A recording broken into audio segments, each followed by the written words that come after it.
मशहूद खान साहब, मैं आपकी तरफ आता हूँ कि ऑटो सेक्टर का भी अभी जिक्र हुआ।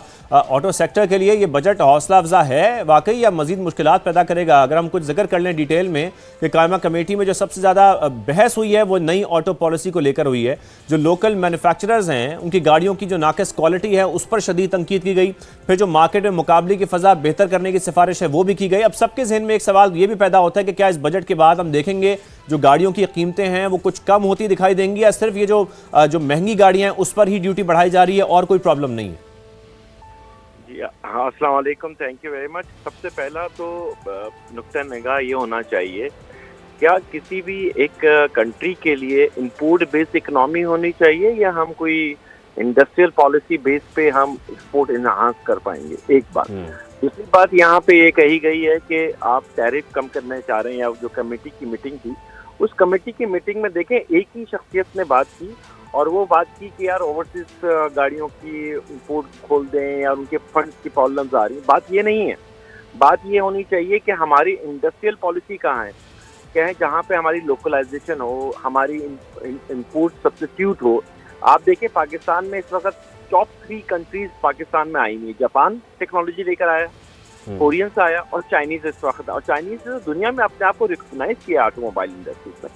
ऐसी सूरत हाल में हमें तो इनको इंकरेज करना चाहिए कि आप पाकिस्तान में ये टेक्नोलॉजी को ट्रांसफर करें लोकल इंडस्ट्रीज के साथ, लोकल पार्ट्स मैन्युफैक्चरर के साथ, जिसका एडवांटेजेस जैसे चाइनीज ने पिछले 40 सालों में अमेरिकन और यूरोपियन टेक्नोलॉजी अपने मुल्क में R&D करके डेवलप की है, यही चीज हमारे साथ होनी चाहिए पाकिस्तान के अंदर। मगर ये चीज होते हुए नजर नहीं आ रही। और ये जब कश्मकश होती है ना कि हम इंपोर्ट खोल दें या इनको गाड़ी को CBO को इंपोर्ट करने के लिए टैरिफ रिड्यूस करें, उसमें सबसे बड़ा जो डेफिसिट होता है वो ट्रेड डेफिसिट नहीं होगा, वो आपका ट्रस्ट डेफिसिट होगा गवर्नमेंट का इंडस्ट्रीज के साथ। साहब, लेकिन इस वक्त लोकल मैन्युफैक्चरिंग में सबसे बड़े इश्यूज क्या हैं, चैलेंजेस क्या हैं? देखिए सबसे बड़ा जो चैलेंजेस इस वक्त इंडस्ट्री में आ रहा है, 2 पॉलिसीज आई थी 2016 से 2021 और 2021 से 2026, जो कि जून 30 तारीख को खत्म हो रही है। इस पॉलिसी में हमने फॉरेन डायरेक्ट इन्वेस्टमेंट अट्रैक्ट की, फॉरेनर्स आए पाकिस्तान में।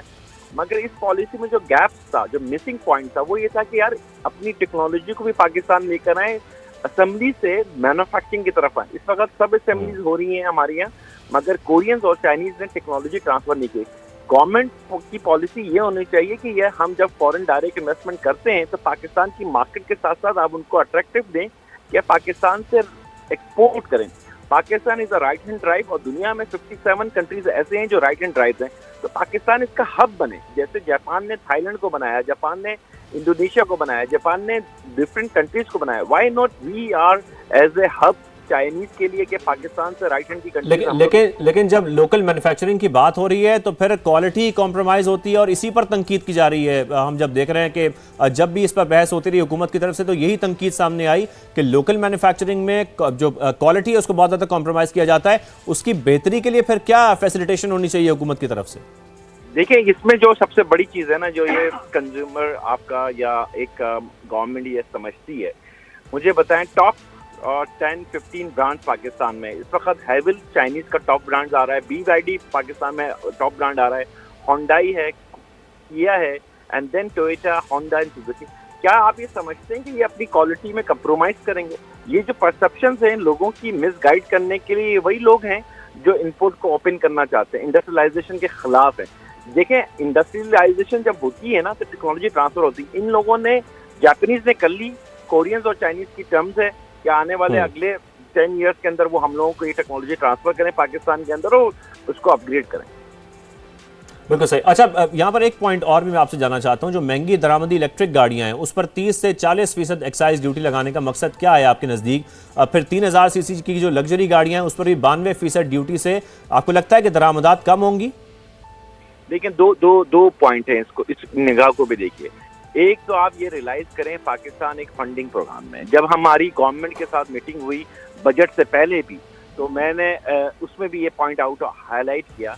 लेकिन जो इंपोर्ट है ना, ये जो लग्जरीज गाड़ियाँ आ रही थी, आप देखें SUVs या बड़ी व्हीकल्स जो आई हैं वो 2 करोड़ 2.5 करोड़ से अबव है। वो आपके लिए और ये हमारे लिए या आम कंज्यूमर के लिए नहीं है, ये एक एलीट क्लास के लिए जो अफोर्ड कर सकता है।